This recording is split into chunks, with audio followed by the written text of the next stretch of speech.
ಇಂದಿನ ವಿಡಿಯೋ ಶಿವಸಹಸ್ರನಾಮದ 68ನೇ ಸ್ತೋತ್ರದ ಬಗ್ಗೆ. ಶಿವಸಹಸ್ರನಾಮದ 68ನೇ ಸ್ತೋತ್ರವು ಹೀಗಿದೆ. ಕಪಿಲಾ ಕಪಿಶ ಶುಕ್ಲ ಆಯುಶ್ಚೈವಿ ಪರೋಪರಃ ಗಂಧರ್ವೋ ಯದಿತಿ ಸ್ತಾಕಶ್ಯ ಸುವಿಘ್ನಾಯ ಸುಶಾರದಃ. ಈ ಸ್ತೋತ್ರದಲ್ಲಿ ಶಿವನ 11 ನಾಮಗಳಿವೆ.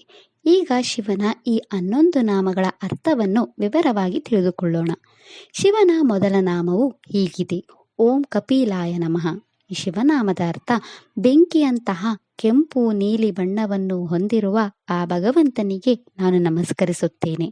ಶಿವನ ಎರಡನೇ ನಾಮ ಹೀಗಿದೆ: ಓಂ ಕಪಿಚಾಯ ನಮಃ. ಈ ಶಿವನಾಮದ ಅರ್ಥ ಚಿನ್ನದ ಬಣ್ಣದ ಆ ಭಗವಂತನಿಗೆ ನಾನು ನಮಸ್ಕರಿಸುತ್ತೇನೆ. ಶಿವನ ಮೂರನೇ ನಾಮ ಹೀಗಿದೆ: ಓಂ ಶುಕ್ಲಾಯ ನಮಃ. ಈ ಶಿವನಾಮದ ಅರ್ಥ ಶ್ವೇತವರ್ಣದ ಮತ್ತು ಬಿಳಿ ಬೂದಿಯನ್ನು ಧರಿಸಿದ ಆ ಭಗವಂತನಿಗೆ ನಾನು ನಮಸ್ಕರಿಸುತ್ತೇನೆ. ಶಿವನ ನಾಲ್ಕನೇ ನಾಮ ಹೀಗಿದೆ: ಓಂ ಆಯುಷೇ ನಮಃ.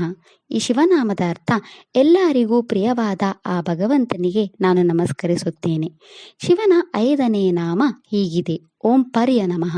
ಈ ಶಿವನಾಮದ ಅರ್ಥ ಅನಾದಿ ಕಾಲದಿಂದಲೂ ಜೀವಿಸುತ್ತಿರುವ ಆ ಭಗವಂತನಿಗೆ ನಾನು ನಮಸ್ಕರಿಸುತ್ತೇನೆ. ಶಿವನ ಆರನೇ ನಾಮ ಹೀಗಿದೆ: ಓಂ ಆಪರಾಯ ನಮಃ. ಈ ಶಿವನಾಮದ ಅರ್ಥ ಎಲ್ಲರ ಹಿಂದೆ ಇರುವ ಆ ಭಗವಂತನಿಗೆ ನಾನು ನಮಸ್ಕರಿಸುತ್ತೇನೆ. ಶಿವನ ಏಳನೇ ನಾಮ ಹೀಗಿದೆ: ಓಂ ಗಂಧರ್ವಾಯ ನಮಃ. ಈ ಶಿವನಾಮದ ಅರ್ಥ ಗಂಧರ್ವರು ಎಂದು ಕರೆಯಲ್ಪಡುವ ದಿವ್ಯ ಜೀವಿಗಳ ರೂಪವಾದ ಆ ಭಗವಂತನಿಗೆ ನಾನು ನಮಸ್ಕರಿಸುತ್ತೇನೆ. ಶಿವನ ಎಂಟನೇ ನಾಮ ಹೀಗಿದೆ: ಓಂ ಅದಿತಾಯ ನಮಃ. ಈ ಶಿವನಾಮದ ಅರ್ಥ ದೇವಿ ಅದಿತಿ ತಾಯಿಯಾದ ಆ ಭಗವಂತನಿಗೆ ನಾನು ನಮಸ್ಕರಿಸುತ್ತೇನೆ. ಶಿವನ ಒಂಬತ್ತನೇ ನಾಮ ಹೀಗಿದೆ: ಓಂ ತಾರಕಾಶ್ಯಾಯ ನಮಃ. ಈ ಶಿವನಾಮದ ಅರ್ಥ ಪಕ್ಷಿಗಳಲ್ಲಿ ಗರುಡನ ರೂಪದಲ್ಲಿರುವ ಆ ಭಗವಂತನಿಗೆ ನಾನು ನಮಸ್ಕರಿಸುತ್ತೇನೆ. ಶಿವನ 10ನೇ ನಾಮ ಹೀಗಿದೆ: ಓಂ ಸುವಿಘ್ನಾಯ ನಮಃ. ಈ ಶಿವನಾಮದ ಅರ್ಥ ಸುಲಭವಾಗಿ ಪಡೆಯಬಹುದಾದ ಆ ಭಗವಂತನಿಗೆ ನಾನು ನಮಸ್ಕರಿಸುತ್ತೇನೆ. ಶಿವನ 11ನೇ ನಾಮ ಹೀಗಿದೆ: ಓಂ ಸುಶಾರದಾಯ ನಮಃ. ಈ ಶಿವನಾಮದ ಅರ್ಥ ಮಧುರವಾದ ಮಾತುಗಳನ್ನು ಹೊಂದಿರುವ ಆ ಭಗವಂತನಿಗೆ ನಾನು ನಮಸ್ಕರಿಸುತ್ತೇನೆ.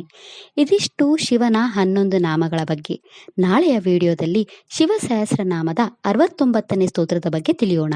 ಓಂ ನಮಃ ಶಿವಾಯ. ಈ ವಿಡಿಯೋ ಇಷ್ಟ ಆದರೆ ಲೈಕ್ ಮಾಡಿ, ಶೇರ್ ಮಾಡಿ ಮತ್ತು ಚಾನೆಲ್ ಸಪೋರ್ಟ್ ಮಾಡೋಕ್ಕೆ ಸಬ್ಸ್ಕ್ರೈಬ್ ಮಾಡಿ. ಧನ್ಯವಾದಗಳು.